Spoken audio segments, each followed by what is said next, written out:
اس پر عمل کرنے کی کوشش بھی تو ہمیں کرنا ہوگی۔ غوث پاک خود ارشاد فرماتے ہیں، ایک مرتبہ ایک شخص آیا پوچھا، اے غوث پاک ہمارے گھروں میں برکت نہیں ہو رہی ہے، ہمارے گھر میں برکت نہیں ہو رہی ہے، کمانے والے بہت زیادہ، کئی بھائی ہم کماتے ہیں مگر برکت نازل نہیں ہو رہی ہے، کوئی طریقہ بتا دیجیے۔ غوث پاک نے پوچھا تمہارے گھر کے دروازے پر پردہ ہے؟ انہوں نے کہا نہیں، پردہ نہیں ہے۔ غوث پاک رضی اللہ تعالیٰ عنہ نے ارشاد فرمایا جاؤ جا کر کے گھر کے دروازے پر پردہ لگا دو۔ اللہ اکبر۔ غوث پاک رضی اللہ تعالیٰ عنہ کے کہنے کے بعد اس شخص نے گھر کے دروازے پر پردہ لگا دیا۔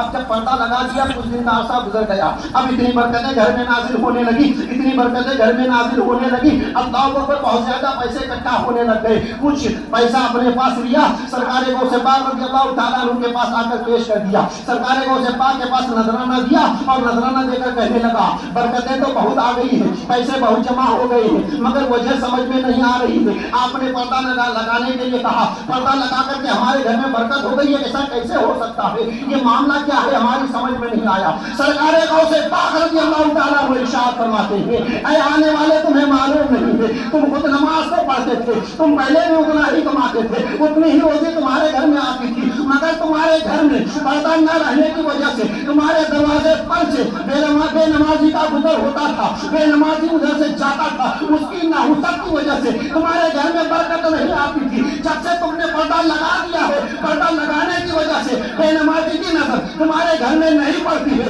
رب تبارک و تعالیٰ کی برکتیں تمہارے گھر میں نازل ہو رہی ہے۔